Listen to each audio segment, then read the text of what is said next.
దైవ మర్మములు సహోదరుడు భక్త సింగ్ గారి అనుభవములో దేవుడు ఆయనకు బయలుపరిచిన దైవ మర్మములు.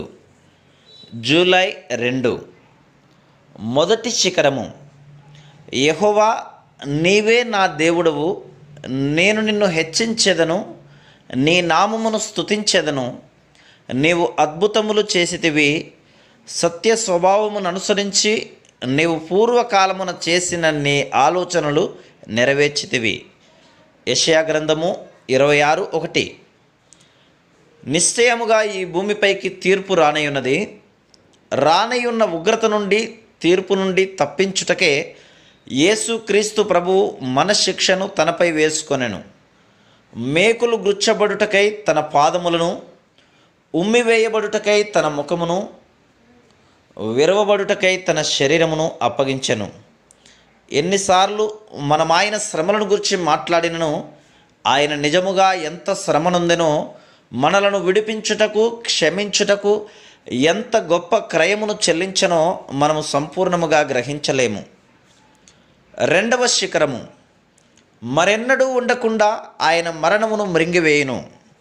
ప్రభు అయిన యెహోవా ప్రతివాని ముఖము మీది బాష్ప బిందువులను తుడిచివేయును. భూమి మీద నుండి తన జనుల నిందను తీసివేయును.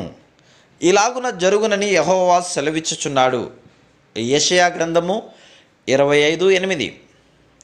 నిజమైన విశ్వాసులు మాత్రమే, ఓ మరణమా నీ ముల్లెక్కడా, ఓ సమాధి నీ విజయం ఎక్కడా అని చెప్పుచు పరిపూర్ణ సమాధానముతో మరణమును ఎదుర్కొనగలరు.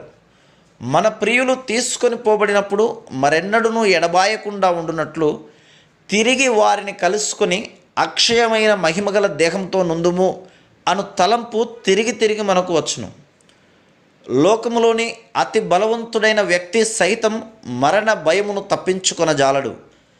విశ్వాసులైతే ఈ ఎడబాటు తాత్కాలికమైనదనియు తిరిగి మన ప్రియులను కలుసుకుందుమనియు ఎరుగుదురు. యేసుక్రీస్తు ప్రభు మనకు మరణంపై సంపూర్ణ విజయం అనుగ్రహించెను.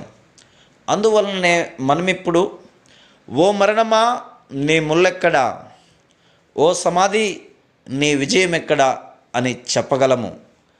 Praise the lord.